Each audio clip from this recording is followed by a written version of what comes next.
¿No se oye este? Más.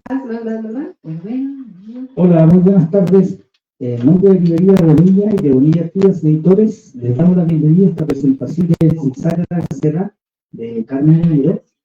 Para la presentación de hoy contaremos con la presencia de la autora Carmen Leñero y de Lidia Vincent Ortega en los comentarios. Bienvenidos.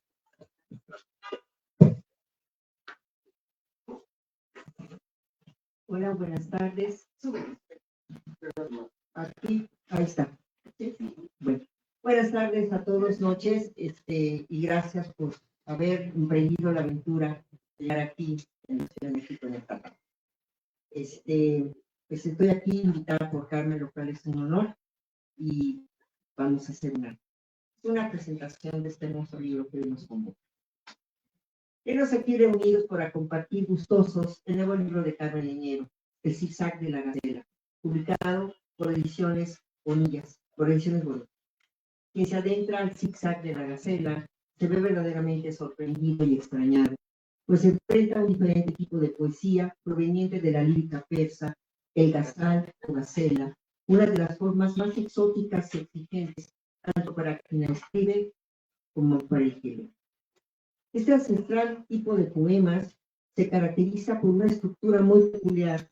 Consiste en estrofas de 2 versos, su extensión es variable, de 5 a 12 estrofas, pero su particularidad reside en que cada uno de estos pares de versos es un poema independiente, de tal modo que la continuidad y coherencia entre estrofas resulta difusa y nacible. Lo que une a estos dísticos es una posible unidad de sentido, línea sutil sostenida por sugerencias al oído y a un entendimiento alerta. Pero nada mejor que un ejemplo para darles una idea. He elegido una breve titulada Sino, Destino, que corresponde a la segunda parte del volumen y está antecedida por la vistosa grafía Wow, correspondiente a la letra 27 del alfabeto A. Quiero mencionar aquí que el libro tiene un diseño muy lindo, los colores, la gacela que se usó hace honor a lo que vamos a encontrar dentro, a la calidez de los colores y a la sutileza y elegancia de la gacela, ¿no? Y dentro de los poemas, cada uno tiene una letra árabe, haciendo alusión a este origen de la gacela, ¿no? Entonces voy a proceder a leer Sino. Sino. Un alma rota renace 2 veces. Creces hacia adentro, hacia afuera te desbocas. El ave que está en tu pecho no volará como mueras. Vuelve en ti y te habrás perdido. Imita al hilo de agua, no te detienes. El zigzag de la gacela es un libro arriesgado y complejo. En cada par de versos, la autora nos pone a prueba, nos provoca y lleva a un límite. En una primera lectura y sin previo aviso, estos poemas se perciben atomizados, caprichos azarosos constituidos por fragmentos autárquicos, pero no es así.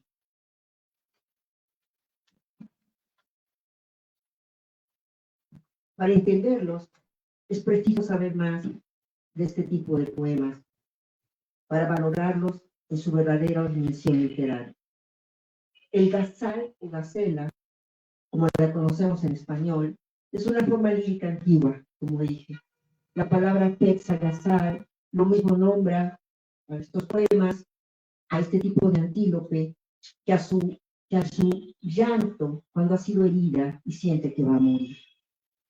El gazal puso su origen en Persia en el siglo VI, en algunos libros en el siglo V, como una derivación de extensos panegíricos llamados casillas. Fue cultivado y difundido por los místicos persas Rumi y Hafiz y Shiraz, siglos XIII y XIV. Llegó a la India, donde se cultivó el urdu, una lengua mezcla de persa, árabe, sánscrito, punjabi e hindi. Explico todo esto para dimensionar la riqueza cultural que subyace bajo esta forma poética. La estricta unidad formal que rigen los Casals contrasta con la total disparidad y aparente libertad con que se despliegan en ellos ideas o nociones. Quizá en esto ha influido que la cultura literaria persa clásica, la recitación de textos era tan importante o más que la lectura. Como explica Sunil Sharma, un investigador, las interpretaciones espontáneas o ensayadas en versos en una mushaira, que era un concurso de poesía, la declamación de casidas formales en un ambiente cortesano y la escucha de cuentos en prosa o en formas mixtas eran parte integrante de la vida de gobernantes, príncipes y cortesanos. Si los poetas iban componiendo sobre la marcha, atentos a la recepción, es comprensible que las creaciones se fuesen ajustando al ánimo de los presentes y variaran según la respuesta del público. Pero hay una característica más del ghazal tradicional que vale la pena notar para entender su naturaleza oral y comunitaria. Los ghazals incluían en su segundo verso una especie de refrán o estribillo que era repetido siempre en los segundos versos. Entonces tenemos unos poemas de dos en dos, y luego el segundo se repetía en cada uno de esos dígitos. ¿Y qué ocurría? Pensando que es tan oral y que se hacía en comunidad, lo que ocurre es que entonces la gente se lo aprendía. Y cuando lo aprendía, empezaba a repetirlo. A mí pienso en esto como cuando se va al Rosario, y repetimos la segunda parte, ¿no? Y la gente se entusiasmaba porque hacía suyo. Quizá eran refranes que ya conocía, estribillos que se habían creado para esta oración, y la gente se entraba comunitariamente a esta representación, poesía colectiva. Y un último rasgo que deseo apuntar es la inclusión en los últimos dos versos del nombre del poeta, fuera de manera directa por su seudónimo o con palabras relacionadas a su nombre. En la Gacela Rúbrica, Carmen recrea a su manera este rasgo, jugando con su nombre. Voy a leer. Rubio. Un hilo de agua va tejiendo el silencio entre las hojas. Poema le nombraron por ser canto y ser tormenta. Vago espejo de la mente delgada y luna de día. Agua y fuego, para amarse, se traicionan a sí mismos. Si camina y se declina, se eleva como un aroma. Un poeta ensimismado le cantó un grano de sal. Ovidio fingió a su amada su devoción exclusiva. La firma en el verso final es un motivo del casar. Para esta larga introducción, quiero detenerme para ahora mejor hacer preguntas al escritor. Claro. Son 3 momentos, pero ¿cómo fue la introducción a esta forma literaria? ¿Qué te llevó a elegirla como medio expresivo? Y si nos des alguna. Estuve traduciendo a una poeta canadiense que se llama Lorna Crosier y traduje de todos sus libros de selección. Pero después salió uno que eran gasas, ¿no?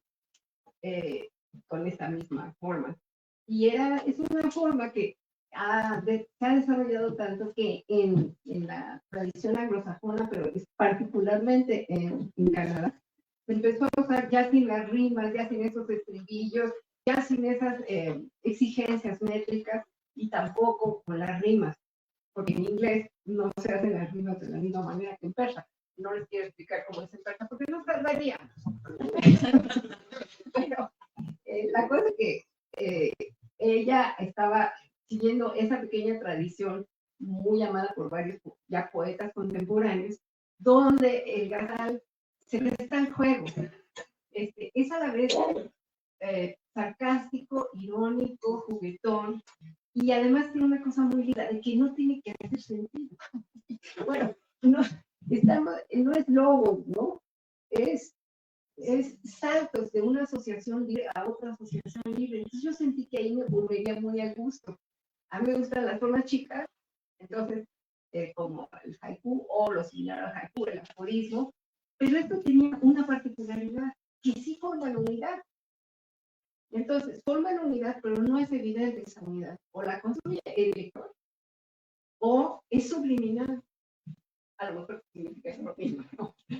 Entonces, me gustó y me puse a escribirlo muy espontáneamente después de haber leído eso. Sabía que estaba en español y que García escribió García Lorca, que no tiene nada que ver con esa tradición, no son distintos. Bueno, algunas sí son distintas, pero en él sí hay el desarrollo de un cuento, hay el desarrollo de un tema, ¿no? Hay un desarrollo o narrativo, o lógico, o descriptivo. Y entonces, en los que yo escribí, como los que escribió Lorna, los que escribió Patrick Lane y John Thompson, esta vez que les digo, el chiste es que sí forman una unidad, pero es una unidad de otro tipo. Y es una unidad como de momento, que fueron escritos en el momento. No reunidísticos, sino que escribir cada poema, sí son poemas, un solo poema, ¿no?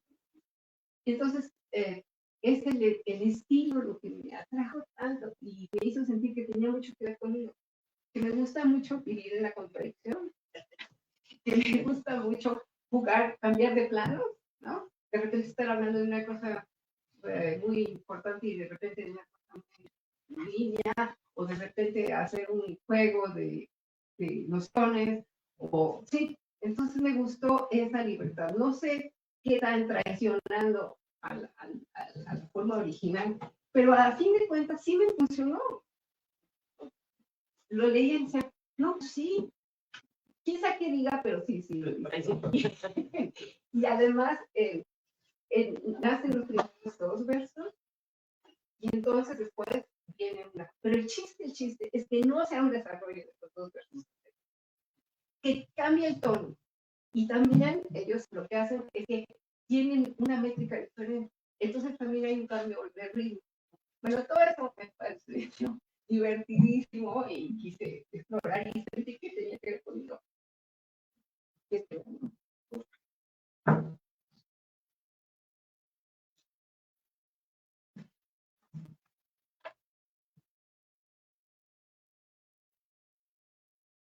Llama mapa. La oruga que cruza el puente ignora si viene o va. Maliciosos contrapuntos configuran el recuerdo. Suele no decirme nada de mis voces la elocuencia. A adivinar constelaciones juegan los hombres sabios. Somos simples caracoles, espirales de un gran cerebro. Las rimas son esos nudos donde el verso se enmaraña. El mapa al que nos confiamos fue creado con brazos ciegos. Un viento persistente desmorona la montaña.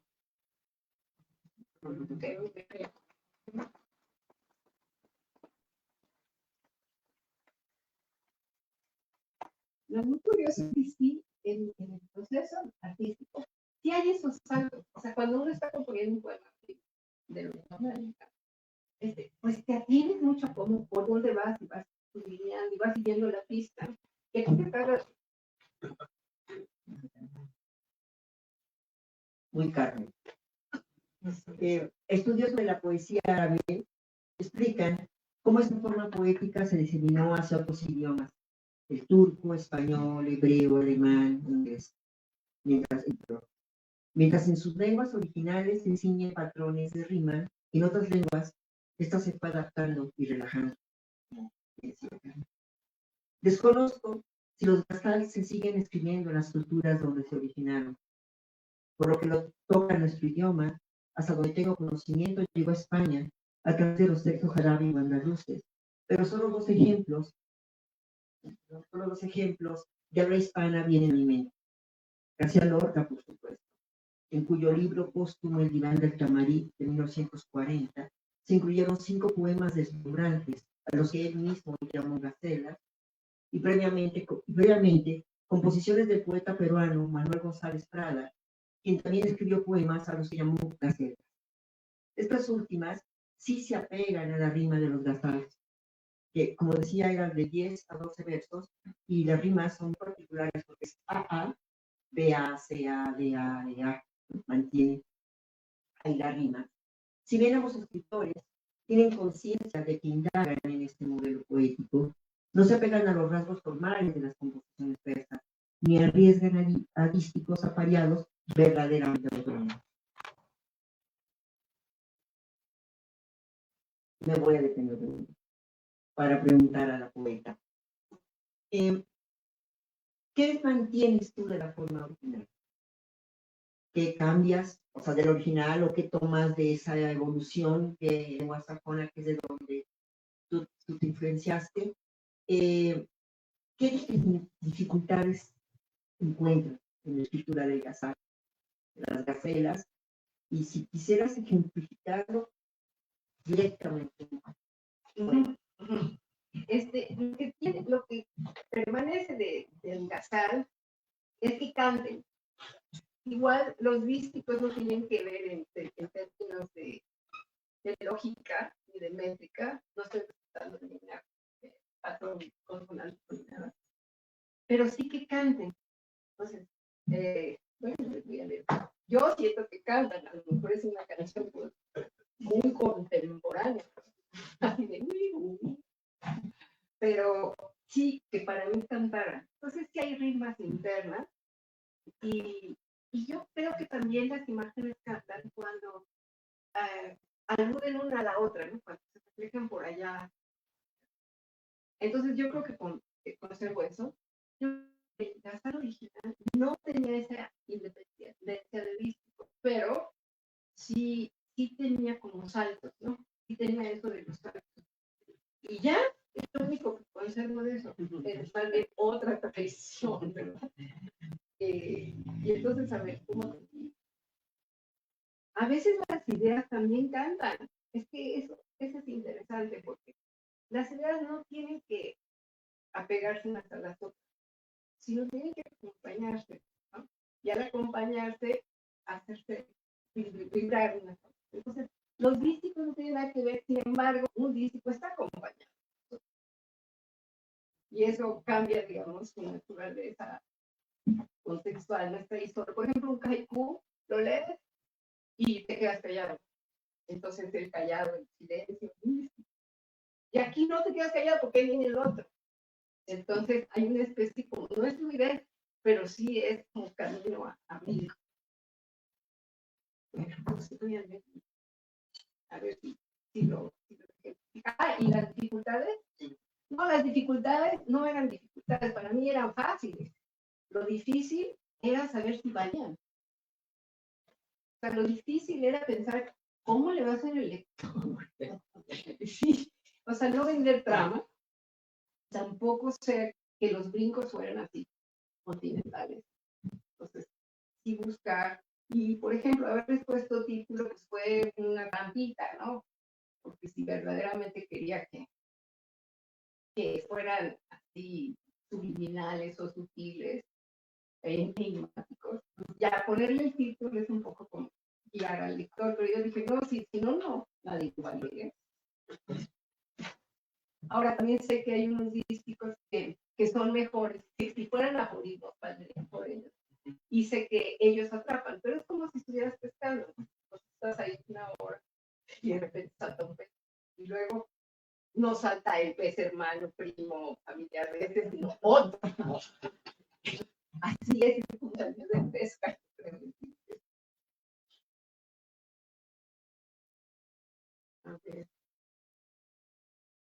A ver, esto se llama ventana. Embarcación.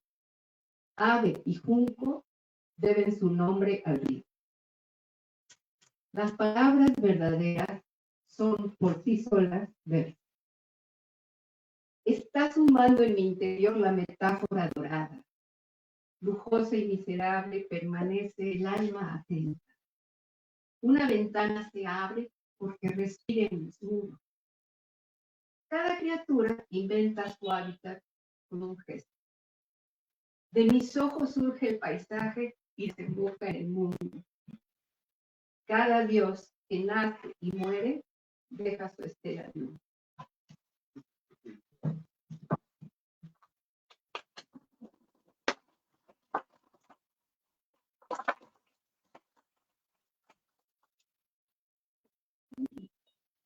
En el zigzag de la gacela, como sus aforismos de aquel libro de 1986, algunas páginas de Gajes, o en su reciente libro, El papel de arroz del 22. La brevedad y la síntesis son medulares. Como ocurre con el aforismo, aquí también toma forma la necesidad humana de resumir concisa y agudamente saberes e intuiciones sobre la realidad y la condición humana. Las gacelas de este libro saltan caprichosamente, como ya pudieron constatar, pero un ritmo interno dibuja su dirección. Son instantáneas de falsa espontaneidad, porque puede adivinarse en cada imagen y en cada idea el quehacer cuidadoso y mesurado de su creador. Una a una de estas espabiladas gacelas despiertan curiosidad, son un llamado a la imaginación, a la libre asociación, al cuestionamiento. No hay espacio ni tiempo para historias, repeticiones, descripciones detalladas, ni para complejas argumentaciones. La poeta se juega en 2 versos toda una intención y pide en este intento nuestra colaboración.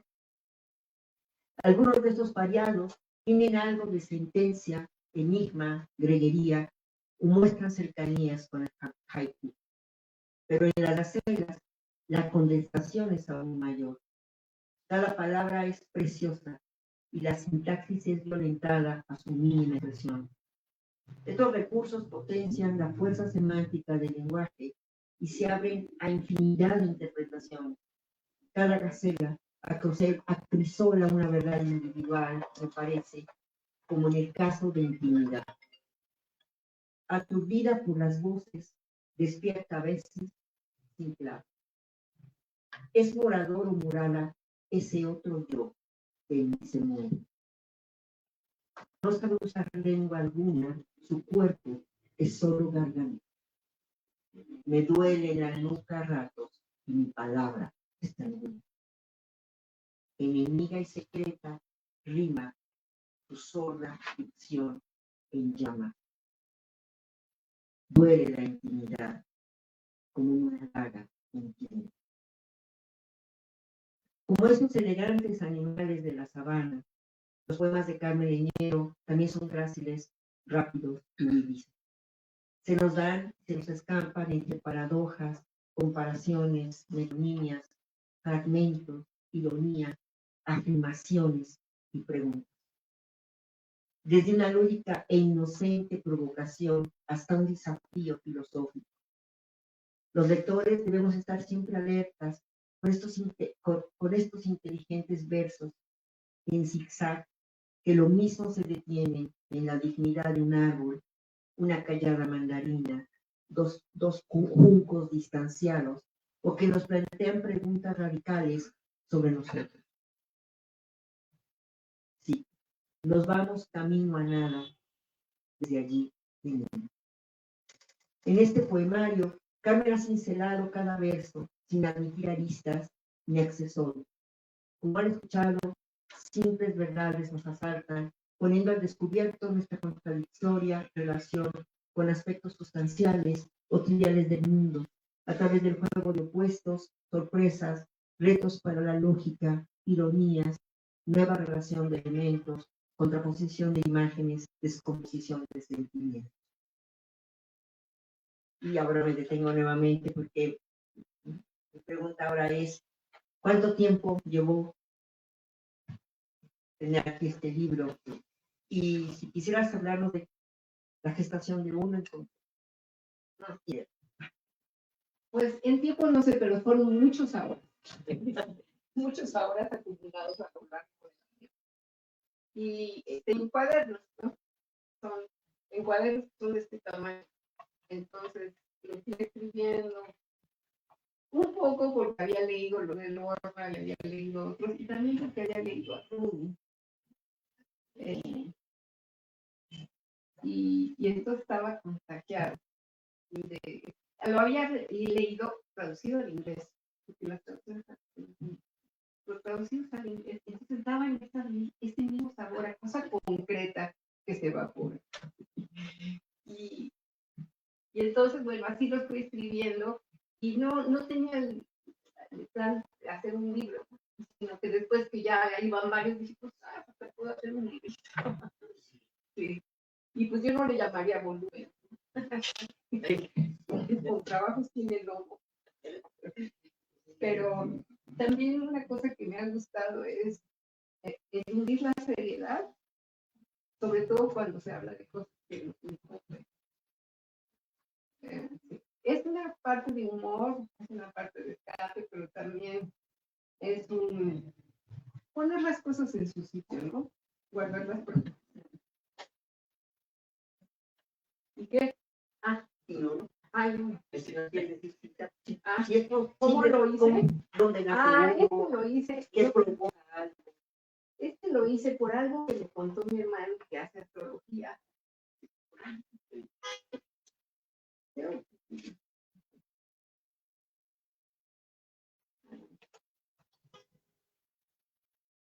Bueno, hay varios que escribí después de platicar.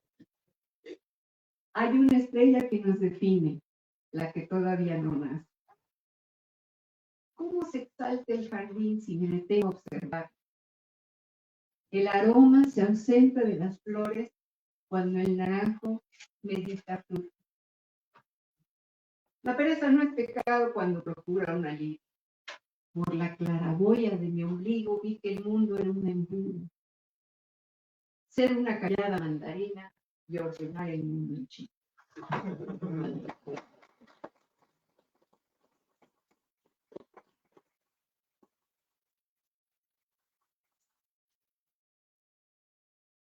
Como en otros de sus libros, Carmen se conmueve por la fragilidad humana, por la fricción que el incierto tránsito por la vida nos provoca, por la cotidiana, titánica y malograda tarea que nos imponemos para hacer con nosotros, intentando compartir las soledades y reparar las heridas.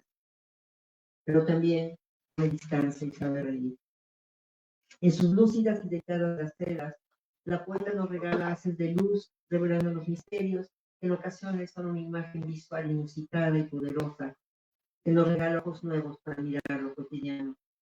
Con otras, puede llevarnos a una revelación intelectual o ontológica tras el difícil viaje trazado por la impecable lógica de sus palabras. Por último, y antes de pedirle a Carmen una complacencia, hacer muchísimo, quiero cerrar esta reflexión sobre el zigzag de la gacela, citando un brevísimo texto que ella misma publicó a finales de los 80 en su libro Gajes. La cito. A veces también se puede decir simplemente lo que uno quiere. Pero yo quiero pedirle a Carmen que lea un poema. Está en 3 partes, que me sorprendió mucho que escribiera sobre eso. Carmen no suele escribir sobre lo que pasa en la realidad inmediata. Y son 3 sobre la pandemia. Esto para cuando escribo algo más concreto y real, esto me lo encargaron. Estos fueron por encargo. Mira, a mí me parecen súper. Que son los últimos que entraron aquí.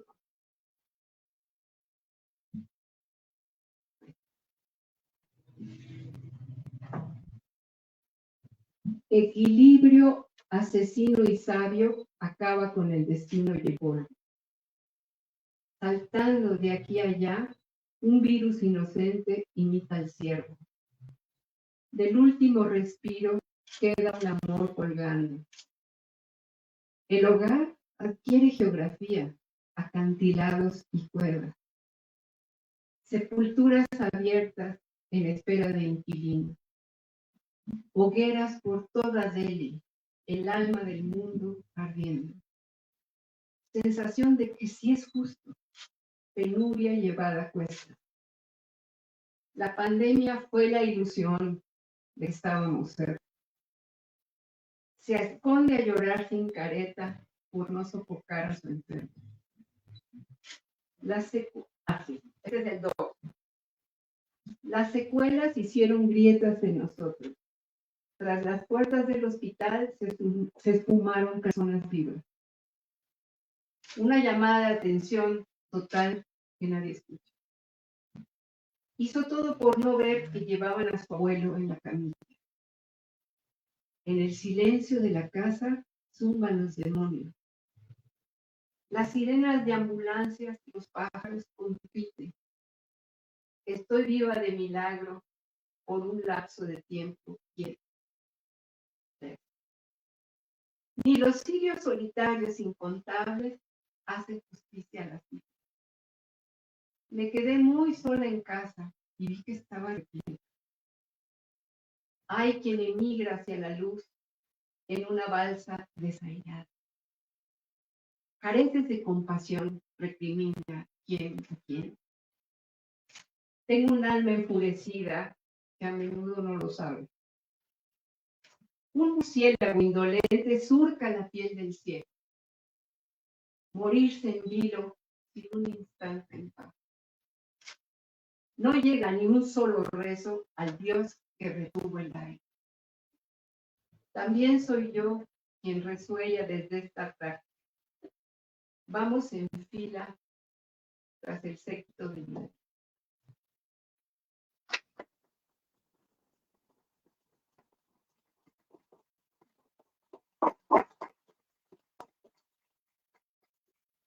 Bueno, yo quisiera pedirles, sus comentarios, asociaciones, preguntas o qué sugerencias. Pero antes invitar a Rebeca Maldonado, aquí le pedí que escogiera uno de los poemas y nos diga por qué le gusta o por qué le llamó la atención o por qué lo escogió por malo. Bueno, yo amo las contradicciones, ¿no? Amo que estén siempre presentes y que no desaparezcan, o sea, no es que no tienen solución. Entonces, a mí me llamó, me atrajo adivinanzas, ¿no? Y bueno, pues lo leo. Hijo de Edipo, este pie roto, verse ser, irse de bruces, lúcete entera, solo de espaldas. Amas el rostro que nunca viste. Siente otra cosa, es lo que cura. Sal de tu pasmo, hija de Lot.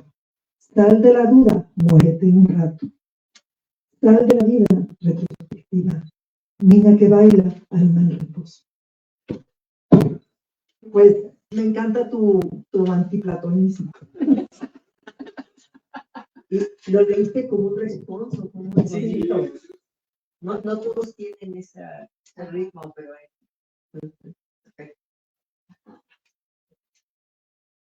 Y además es lo que dicen que los poemas los termina de hacer el lector. Ay, sí, muy bonito, pero nadie lo cree. Aquí sí. Aquí es sine qua non. Si el lector no quiere entrar, es un poco de querer, no es tanto de estar muy alerta así, descifrando, sino de dejarse llevar. Si no se presta, si no se pone blandito, pues no llega el poema. Luis, tú escogiste así, ¿no? Pues más que mencionar uno, a mí algo me sorprendió mucho de la experiencia de leer el libro. Porque la verdad nunca había tenido una experiencia así. O sea, incluso los haikus, ¿no? O los aforismos habían tenido un resultado en mí muy diferente. Porque, bueno, primero lo que dijo Nidia me parece genial. O sea, no habría mejor manera de entender lo que pasó como ella lo describió. Pero mi experiencia concreta fue extraña porque, aunque las ideas brincaban con esa gracilidad del venado, me quedaba una sensación como retumbante, y esa tenía conexión con lo demás, aunque no había una idea que me guiara, o aunque la idea estaba en un nivel y la experiencia fue en otro. Fue una gasa, fue un placer. Fue muy gozoso la experiencia de leerlo. Me encantó esa manera fácil de pasar de una a otra, y cada uno era como para vivirlo. Pero el hecho de ir de uno a otro, fue un viaje muy, muy hermoso. Me gustó ese ritmo, me pareció un hallazgo enorme, la verdad, hermoso, así místico, sin embargo, no parsimonioso, ¿no? Bello y sencillo, no pretencioso. La verdad, me pareció un hallazgo en mi vida haber encontrado. Te lo agradezco mucho, fue un regalo, muy un regalo.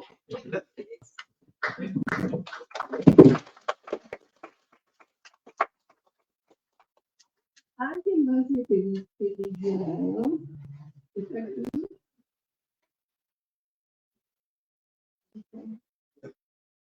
¿Sí? Sí, ya. Y se hace que no.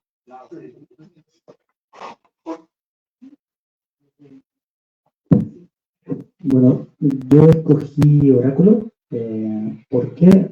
Es algo que Miguel también mencionó durante el texto que dio, que hay como una dimensión del libro que es justamente oracular. O sea, como el tono es sibilino, es un tono como cerrado.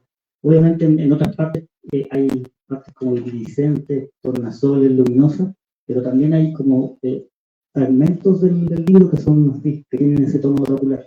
Entonces, te voy a leer el texto. eh, Oráculo. Nadie canta mientras sueña, sino al revés. Hay electrones que nunca chocan y así escapan del samsara. Humanidad giratoria, sobrevive centrifugada. El destino personal se descubre siempre tarde. A mentir han aprendido los espejos desde antaño. Un nuevo crimen cometes en cada cruce de caminos. Gracias, que gracias.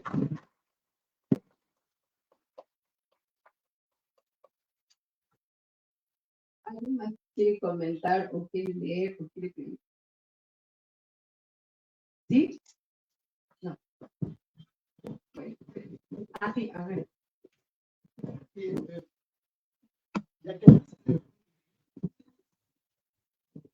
Ya que hablaste de Rumi, y en general supongo que otros poetas persas han pasado sus ojos, y yo sabiendo que el tema de la espiritualidad, incluso de lo sagrado, y la mística, especialmente la mística española, son temas tuyos, y que son temas también del sufismo y de la poesía persa. Yo te pregunto, ya que leí el libro y encontré que en algunos poemas hay un sustrato fuerte de misticismo o de referencia al misticismo. Si este libro se hace eco de esa parte de la poesía persa. Sí, yo creo que sí. Sí, yo creo que sí, porque es como un encantamiento que sufrí yo al leer a Rumi, por ejemplo. ¿No? Claro, no pretendo eso, pero me gustó así como en casa, pues tomarlo menos en serio. Pero sí, y también hay una alternancia con la pausa y el movimiento, que es como un movimiento respiratorio meditativo que me gusta de la forma. Es que no es solamente partir los versos, las entrelíneas, todo eso, sino es que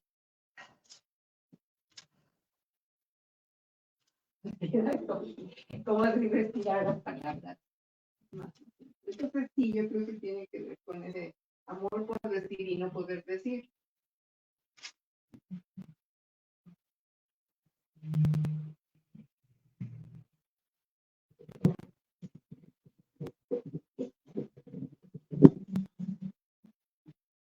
Bueno, pues yo los invito a comerse un vino. Gracias por acudir al nacimiento de este libro, al nacimiento público que estuvo a punto de no serlo, porque de tanto. Yo sé que es arte efímero, pero ¿cuál arte no lo es? Muchas gracias.